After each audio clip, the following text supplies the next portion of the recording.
Shigella is another human fecal pathogen. It's probably the most serious bacteria that causes death in the third world.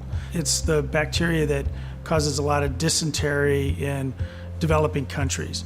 In the US, we see it showing up in daycare settings because it's a human fecal pathogen that can be carried in infants. We see it in food service workers who might have children that then bring it to a restaurant and spread it to people in a restaurant.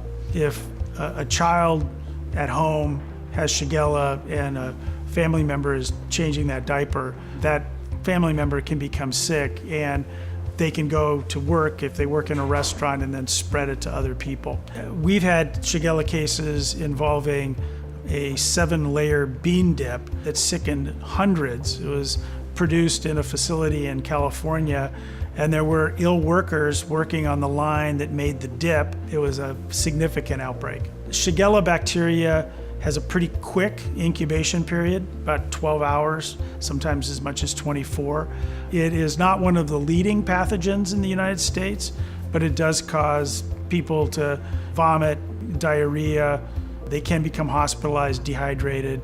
Many of the same things that can happen in third world countries, except here we have better health care and antibiotics available. A lot of the pathogens, whether it's Shigella, Campylobacter, Salmonella, sometimes all look the same in many respects. That's why a stool culture is so important, because the stool culture will find the pathogens that's making you sick, because then the doctors know specifically which antibiotic to use to treat you.